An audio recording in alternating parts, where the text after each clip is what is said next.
This is a CBS News special report. I'm Major Garrett in Washington. We come on the air with breaking news from the Middle East. The Israeli foreign minister says the Hamas leader Yahya Sinwar has been killed. Sinwar was one of 3 people killed during an Israeli military operation in southern Gaza. Israeli officials examined dental images and DNA evidence to confirm Sinwar's identity and therefore his death. Sinwar led Hamas since the summer and has been one of the key figures within the terror organization's political and military clashes over the years with Israel. He is also significantly the alleged mastermind behind the October 7th, 2023 attack in Israel, which killed roughly 1,200 people. Since then, Israel has engaged in a devastating ground military operation in Gaza to destroy Hamas and one of its other missions to, quote, find and kill Sinwar. CBS News foreign correspondent Ramy Inocencio joins us from Tel Aviv. Ramy, this has been talked about on social media for the better part of 2 hours. We now, through the foreign minister, have what constitutes confirmation. What else can you tell us? Yes, that's right, Major. The foreign minister, Israel Katz, saying that this is a great military and moral achievement here, also pushing back that this is everything that they wanted against the evil axis led by Iran. And images of Sinwar first started circulating around 3 p.m. local time here. It's now been about 5 hours or so since then. Images of what appeared then to be a dead man curled up in a pile of rubble and with a deep gash across the top of his head. The IDF then released a statement about an hour later saying that during operations in the Gaza Strip, they killed 3 terrorists, and then they started checking the possibility that one of them was, in fact, Yahya Sinwar. Tests were run on his DNA, his fingerprints were checked, because Israel has those records from the time Sinwar spent in prison. And now, interestingly, local Israeli media are reporting that Sinwar's killing may actually have been by chance, that Israeli troops were clearing the area, saw these 3 people, fired on them, and only when they went to inspect their bodies did they think that one of the men looked like Yahya Sinwar, and now we get that confirmation that it was. And Ramy, in the main, Sinwar has been not that visible above ground in Gaza, as I understand it, and that has been one of the complicating factors for the Israeli Defense Forces as it has carried out its campaign in Gaza. Is that correct? Yes, that's right. It has been very difficult to try to track down where he is, of course, and we're also trying to hear what Hamas has been trying to have in a kind of reaction. Hamas so far hasn't issued a statement so far, but looking ahead, the first question for that group is who will lead Hamas now? Israel killed Hamas's commander, we know, Mohammed Deif, back in July. He was called the Osama bin Laden of Gaza and another mastermind of the October 7th attacks. We know that Ismail Haniyeh was assassinated in Tehran in July, the head of Hamas's political wing. Other deputies have been killed, along with thousands of Hamas fighters.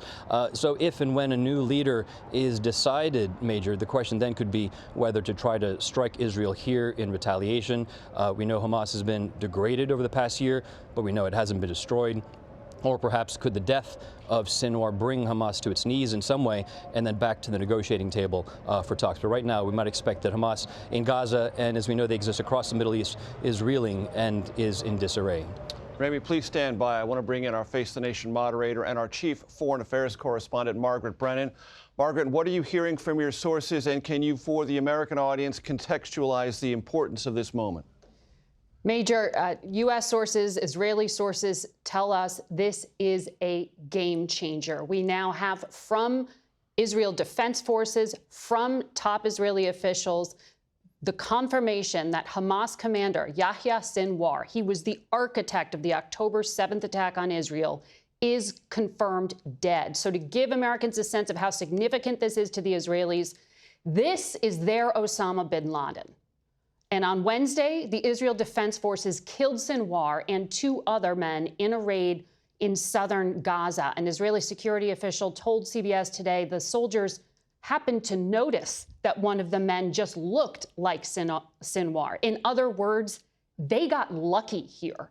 And because this wasn't a combat engagement, not a bomb drop from the sky, a combat engagement, they were able to take DNA samples from the remains back to Israel and to confirm the death. They now have multiple sources of confirmation in the field and back in Israel that the DNA matches that of Yahya Sinwar. So from this morning, from dawn, I am told by U.S. officials, they have been working to try to make this determination. We know President Biden is traveling outside of the country, but throughout the morning, he has been regularly updated aboard Air Force One. And at this point, all my reporting is that there was no U.S. role in the specific attack that killed Sinwar Wednesday. But for more than a year now, U.S. intelligence and Joint Special Operations Command have been side by side, hand in glove with the Israelis, trying to help them through intelligence sharing hunt down the leaders of Hamas, including Yahya Sinwar. The top echelon of leadership has now been killed. Sinwar was the mastermind responsible for that surprise attack October 7th, an insurgent attack against one of the most sophisticated military forces in the world. It killed 1,200 Israelis.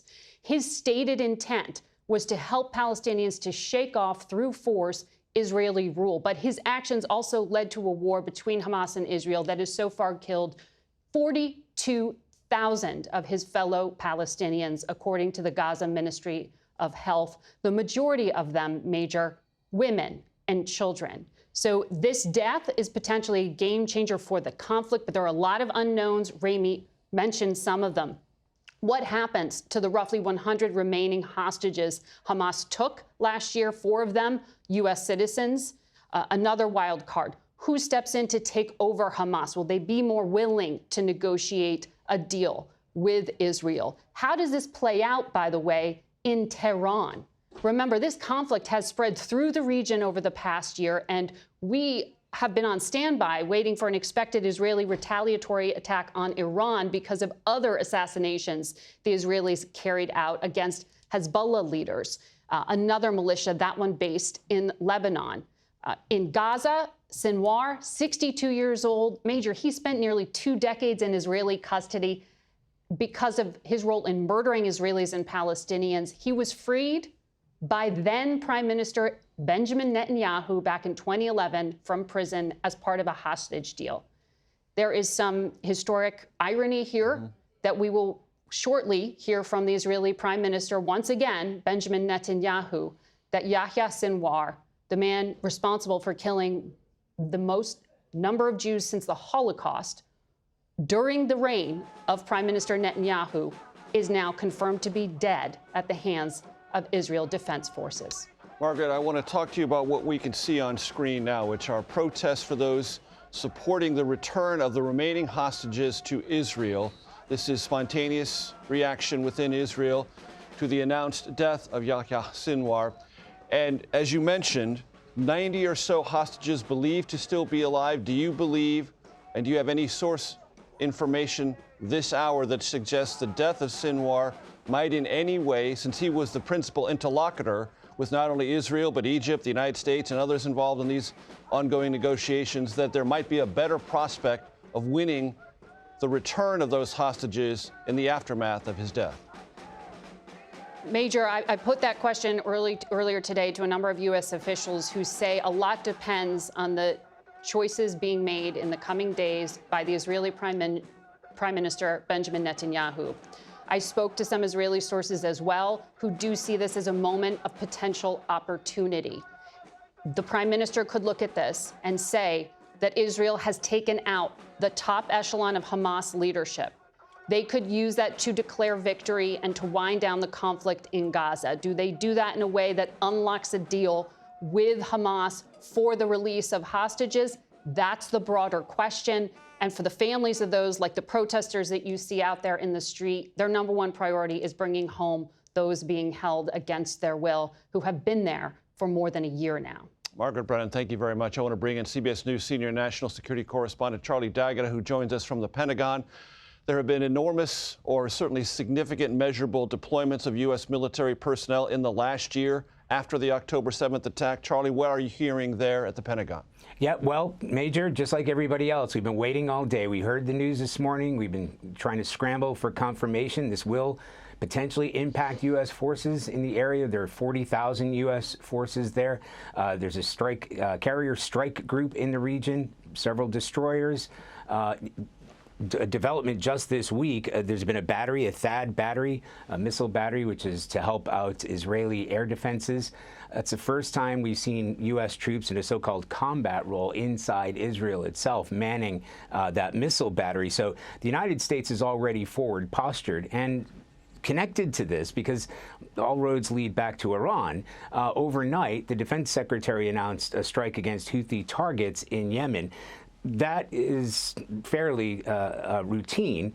What isn't routine was the use of B-2 stealth bombers, long range, able to carry heavy ordnance. And in his words, it's a unique demonstration to target facilities that our adversaries want to keep underground, no matter how deeply buried underground, hardened, or fortified, and hit 5 underground targets. So that's not just a message to the Houthis saying, we can reach you, we've got the reach, and we've got the weapons to do it, but also a side message to Iran. So they are already forward postured. Certainly there'll be a raise of the alert because of what has happened, this very significant killing of Sinwar and the repercussions that that's going to have. But they were already ready. Again, as Margaret had said, what we're waiting for here is Israel's retaliation for Iran's bombardment on October 1st. That would come first, and then we wait to see what Iran does to reply.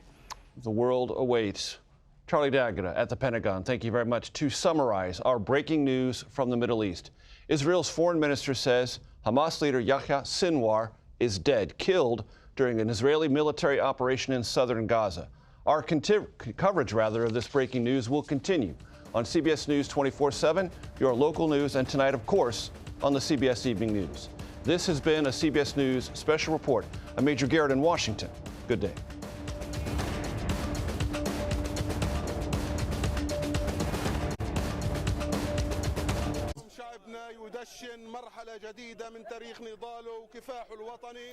You are listening to a CBS News breaking news update. We are back here with CBS News 24/7, monitoring all of our feeds internationally and talking to our correspondents. Israel's foreign minister says that top Hamas leader Yahya Sinwar was killed by Israeli forces in Gaza.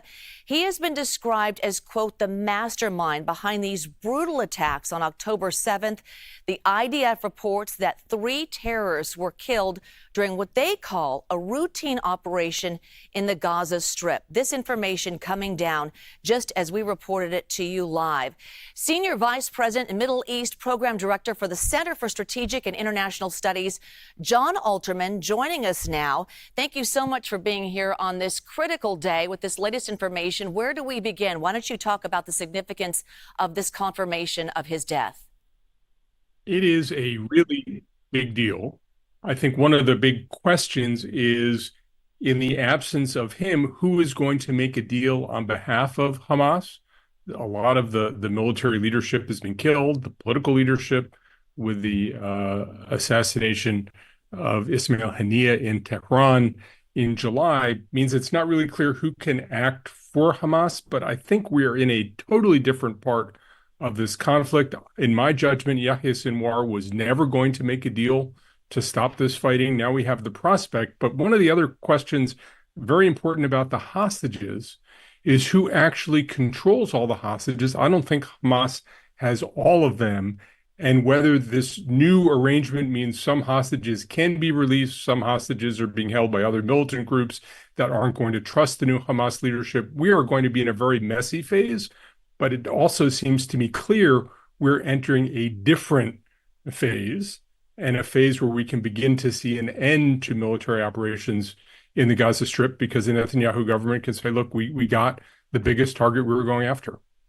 Yeah, as it's been called a game changer, certainly our hearts going out to the families of those hostages, just waiting for word to see what may transpire next and who possibly may be the next leader. But I'm curious, would this be enough for Prime Minister Benjamin Netanyahu to announce a ceasefire? Well, not by itself. But again, my assessment was Sinwar never was going to agree to a ceasefire with the Israelis. His determination is he was going to go down fighting. He has gone down fighting. Who is going to lead Hamas at this point? Who will make what kind of deal? How much control they'll have? What kinds of factions will agree? What won't agree? We're into a very messy phase of this.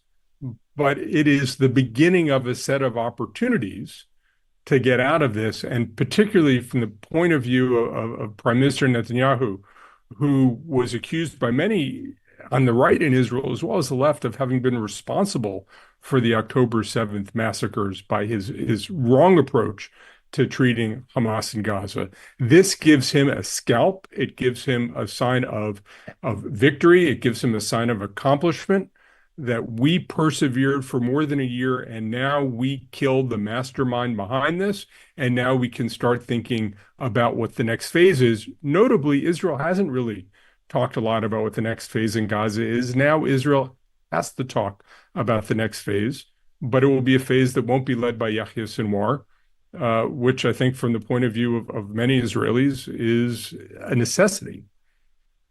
Obviously, this news coming and confirmation coming in fast and swift, and we do have that final confirmation from the DNA declaring that he has in fact been killed. I'm just curious, when you call it messy, what in fact does that mean, and how fast do things move in a situation like this?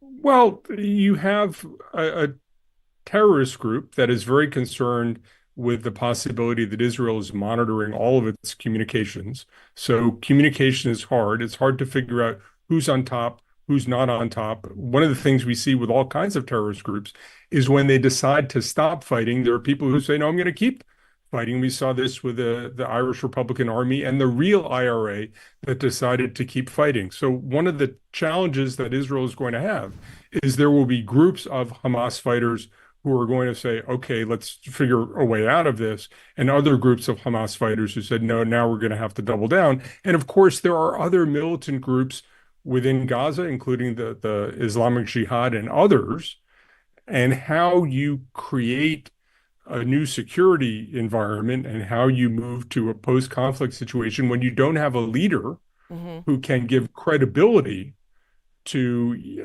a truce or whatever you're going to call it. And because they can't talk easily with one another, there could be a lot of messiness for many weeks to come. All right. Appreciate your insight, and certainly developments as we speak by the minute. So we'll stand by for more information from our virtual feeds. Appreciate your insight. Thank you so much. We are certainly waiting for the State Department to give a briefing on what happened in the Middle East. When spokesperson Matthew Miller takes the mic, we're going to bring that to you live. You're watching CBS News 24/7. We'll be right back.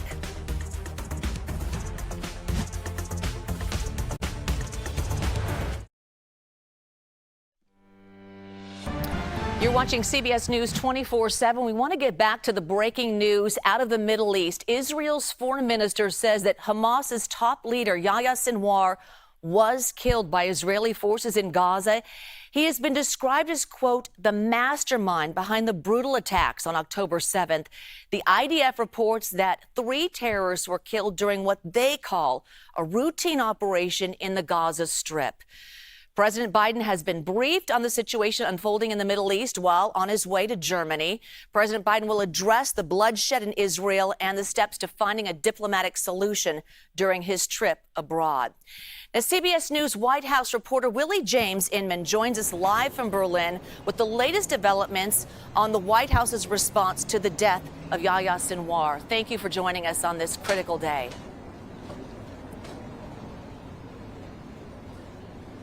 Hey there, Juliet. Good to be with you. President Biden is on his way to Berlin, Germany. As you mentioned, he'll touch down in about 3 hours or so. But we are hearing from a national security spokesperson that he was briefed this morning on the situation and that the United States White House officials remain in touch with their Israeli counterparts. It's also important to note that the president oftentimes travels with his national security team. He has Secretary of State Antony Blinken on board Air Force One, as well as NSC advisor Jake Sullivan aboard the plane as well. So they likely will brief him on the situation. And we do anticipate some type of a statement coming from the president. No word yet from the White House about official confirmation. But typically in these types of situations, the president will put out a paper statement and he'll be able to get in front of those cameras as soon as he lands here in Germany in just a number of hours, Juliet. And Willie, let's talk about his trip. First and foremost, why he was there in the first place to talk to European leaders, probably his last trip as president. Can you address that?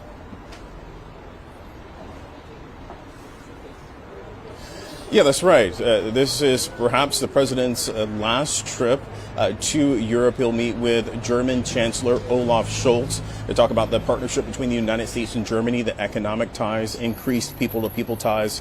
On top of that, he'll hold a meeting tomorrow with the leaders of France, the UK, and Germany to talk about the situation in supporting Ukraine, continuing that support. And one of the key things that will likely be a topic of conversation is a $50 billion loan that would essentially go to the Ukrainians backed off of those seized Russian assets across different nations. So there's a little bit of red tape that the Europeans and others want to be able to clear to get that money to the Ukrainians. And just yesterday, the president spoke with Volodymyr Zelensky, the president of Ukraine, and committed more assistance to the Ukrainians, some $425 million.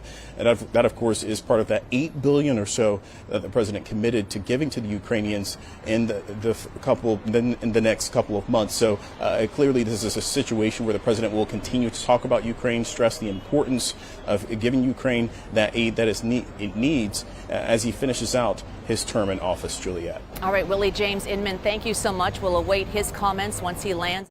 Meantime, I want to tell you about the families of the hostages. We have video of them. They're gathered near Israel's defense ministry. This happening as we speak in Tel Aviv. As you can see with their signs and chanting and bullhorns, and many of them getting this news just as we did, and obviously wanting to get more information as to when their loved ones will be released. So CBS News reporter Courtney Keeley's joining us now for more context on this historic day and what this means right now as we stand waiting for more information. Courtney.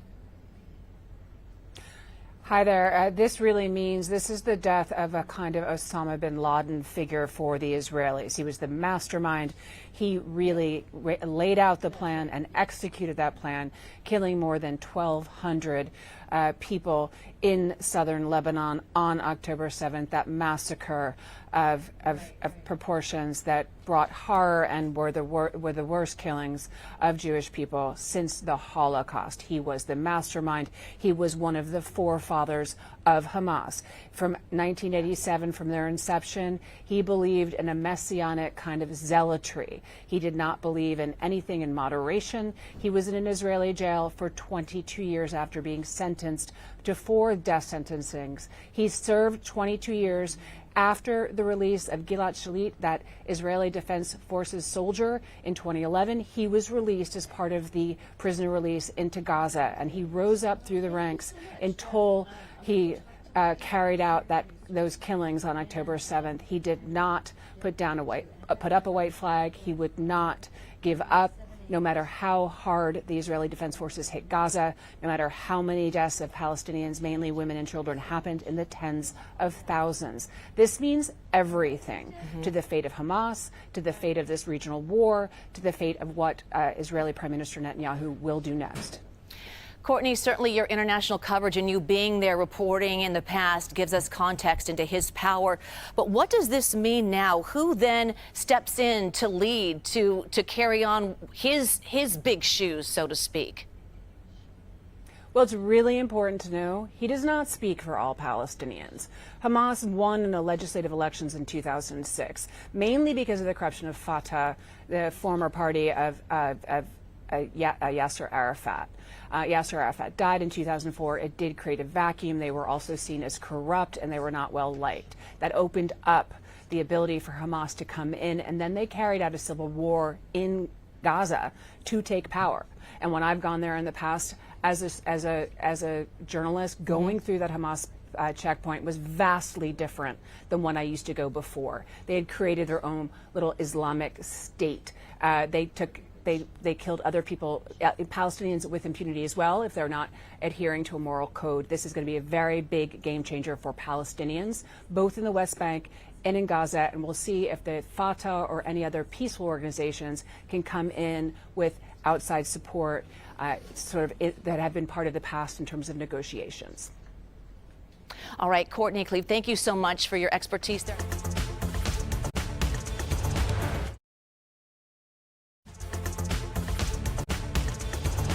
Israeli Prime Minister Benjamin Netanyahu addressed the nation internationally about what had occurred and what this means, as he was saying, this is a moment. Now, CBS News reporter Courtney Keeley joining me again live with more context, certainly a stern message and heartfelt, obviously, to the hostages and to the families. What more did you glean from this? Well, there's quite a lot to unpack here. Remember, Prime Minister Netanyahu is an embattled prime minister. The domestic approval ratings had been down. The hostages' families have been upset with him. He spoke directly to anyone left in Hamas in Gaza, saying, "It is put down your weapons, give us our loved ones back." He assured that his top commitment is getting all the loved ones back from Gaza. We also know that some of them have been deceased, but they want all bodies back. They want all loved ones back who are alive. He spoke to the Palestinian. Sinwar has ruined your life. He spoke several times about darkness making light, turning into light. He invoked God. He talked about King David. And he basically also said, which is really important, the task at hand has yet to be completed. This is not over with Sinwar, which was my interpretation, what he said. Is the war over? No. He called for patience. He called for courage. He wants this chief terrorist and this worst, who created the worst massacre since the Holocaust on Israeli soil. He made sure that people knew, the Palestinians and people in the region knew, that he was on the back foot, running away in a dark tunnel when he was killed. He spoke to the Palestinians and said, your leader was running away. He spoke to Palestinians that did not adhere or they were under the thumb of Hamas, did not support Hamas. They would have to do that quietly, though. Many times I was in Gaza, you could not speak out against Hamas for fear of reprisal. As a reporter, I had always to take that into context. So this is Netanyahu's moment. This is, one could say, his Osama bin Laden moment. But what we're going to have to look at next is what he's going to do next in Gaza, and does he continue to go to Iran? Because he mentioned all the leaders that were killed of these terrorist organizations, including Nasrallah, including Hania, and now Sinwar. But he did not say this is over. He did not say game over. He said, this is continuing. Yes, absolutely. To your point, we were just quoting, he said it has settled its account with Sinwar, but war is not yet ended. In a context for the hostages and for their families, what is a timeline? I guess we can't even guess what that means, but how fast do things move now? Well, it really requires the IDF to continue to risk their lives on the ground. It requires Palestinians to, they're under an incredible humanitarian crisis, suffering every day. Where are the hostages? Do the IDF have eyes on them? Were they waiting to kill Sinwar so they could get to them? This is going to have to unfold, probably not in the day or days to come, but maybe weeks to come. We're going to have to watch and wait and see. That's critical to get those hostages home. Will Netanyahu actually be able to do that? That's the big question mark. Will Israeli soldiers continue to risk their lives and be killed in the north in the fight with Hezbollah? Will airstrikes continue on Beirut? Will they continue saying they're going after the remnants of Hezbollah and Hamas? Will civilians in the region still being killed, women and children, under these Israeli airstrikes? What about the Iranian the retribution for those Iranian ballistic missiles? So we're looking at a lot of things in play. But right now, this was Prime Minister Netanyahu's moment to say, we got him. We got this person who ruled with a messianic zeal, who believed that everything came with a cost. He didn't mind. He really spoke out about letting Palestinians risk their lives or be killed in the name of killing Israelis, and that's what happened. Over 1,200 were killed in the Hamas massacres. We've seen tens of thousands being killed in Gaza, and now we've seen 1 million displaced in Beirut. So this has caused a huge issue throughout the region, and Netanyahu has always made clear his ultimate enemy, his ultimate foe, is the Islamic Republic of Iran, and that's what I'm keeping my eye on. So obviously Netanyahu declaring the moment for himself and for international movement. But I am curious, with Sinwar being the mastermind, as you were describing, is there a hierarchy in sense? Is there a second in command, or did he just rule and that's going to be a game changer for developments to come? He was one of the forefathers. He spent 22 years in Israeli jails learning Hebrew and studying quote, his enemy. When he was released in that prisoner swap in 2011, after the release of the Israeli soldier Gilad Shalit, he came in, but he was not the leader. You have people like Khalid Mashal, who's still alive, more of a senior leader, more semi-retired, but could be coming out at any time to speak about this. We don't know really the state of play with Al-Qassam brigades or what Hamas leadership looks like in Gaza, but they've always had a diaspora. They have existed in Beirut. They kept a satellite bureau there. Some of them existed because they had been expelled from Gaza and never went back. So is this, just like Hezbollah, we're looking, is this the decimation of this whole leadership?